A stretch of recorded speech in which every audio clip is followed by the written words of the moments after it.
And glad to have you join me. Richard White joins me now. Mr. White, thanks for taking the time today. Yes, of course. Tell me about that classic Cuda that you and your sweetie Jackie bought way back, 1970, wasn't it? 1970, yeah, true. Yes, sitting here with the completed order form that you signed. And what I have, what I have on here is basically in March 1970, I bought this car. Brand spanking new. Factory ordered. Are you kidding me? This is factory ordered. Did you ever plan to sell it? No. Okay. You raced it, though, right? Oh, I'm sorry. Go ahead, sir. Yeah, no, we raced it, yeah. That was the only reason I didn't get a convertible at the time, was because I knew I'd have to put a roll bar in it, and I didn't want to ruin the convertible with a roll bar because you have to weld it in. Anyway, back to my car. Yeah. As it came to me, and I picked it up,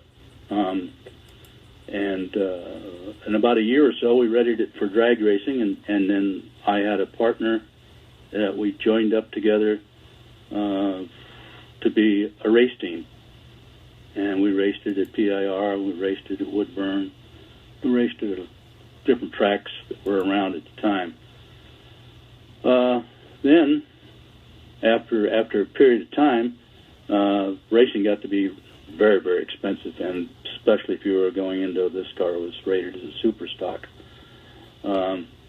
We did work on it and continued to try to keep up with the top enders, like Coletti and others, and it just was too much.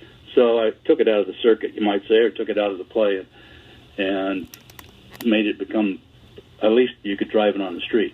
And you drove it on what? Is this kind of those cars you drive on a nice sunny day when it's? Well, you can if it's a hardtop. I mean, but you could drive it anytime. It was a great car to drive because you had one heck of a powerful engine. It was a ground pounder in those days, what we were calling it.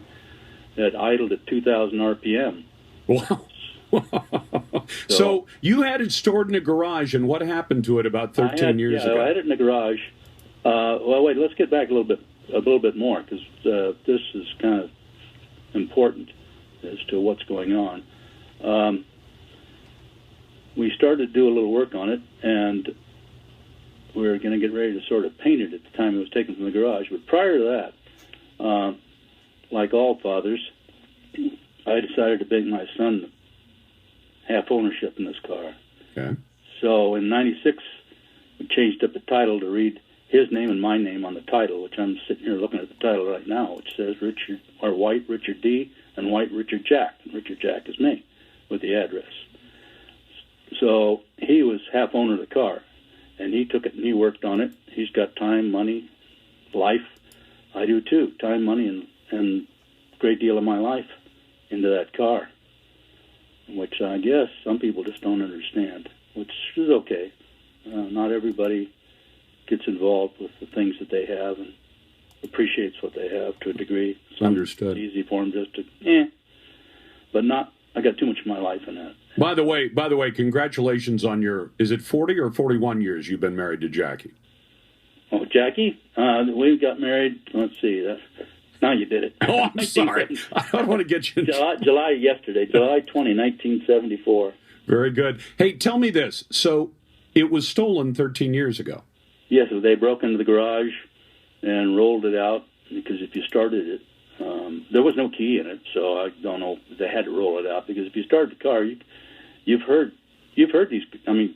I have. Big, healthy cars pounding and rumbling, so that's what I'm pretty sure took place. And then, it was gone, and we thought it had gone into a container and disappeared overseas, but it showed up for whatever reason. Somebody, we have a good idea what the reason was. They wanted to see if I was dead, if I got paid. They didn't know if the insurance company paid it off, therefore it's up for grabs, but whatever, or gone living in Alaska.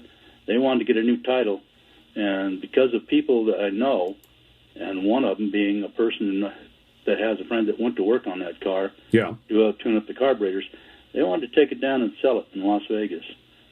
And eventually, it sounds like it did get sold. You got a call the other day, though, from a storage outfit that said, "Hey, that's what set it off." Yeah, Lars, but that would set it off. What he did, I didn't get a call from him. I called him. He set it off by the fact that he placed a lien on it. And the lien went to a lien company, and the lien company went to the Department of Motor Vehicles and get ready to issue this lien to the proper owners, and that came to me and my son. And here we are, and I'm going, well, the car's here, and it's over in a storage lot. Well, I'm not too sure just how this storage lot and Mr. Sitton works out, but I called them and told them. I told them I also called the police. They're on the way, so don't do anything with that car. Well, sure enough, he said he already took the car back to the guy's house, Mr. Sitton's house.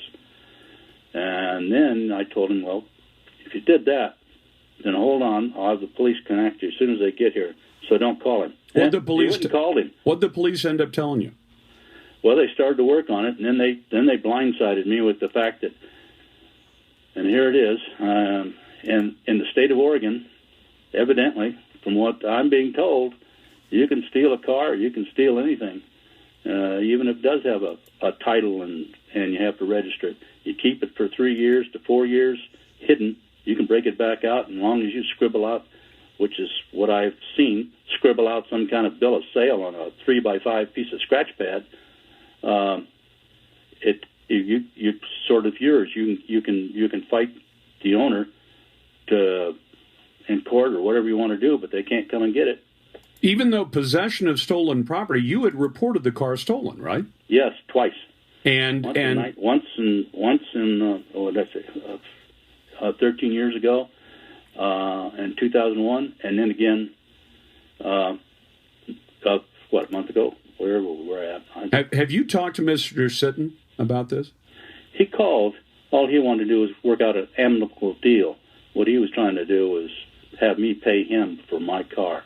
How much did he want you to pay for that car? I don't care. I know, I understand that, but it wasn't $10 or so. He was talking something like in the figures of $5,000 or something. I don't know. So he wanted you to buy your stolen car back from him? Yes.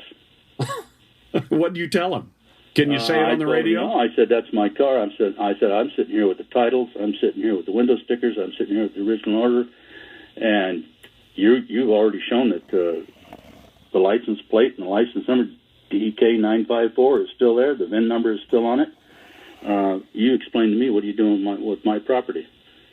And finally, he just thought it was some kind of a joke. Is there a reason he didn't transfer the title into his own name? Anybody who buys something legit would transfer the title into their own name, but he never did. You just said it. There you are. You just made the statement of what it is.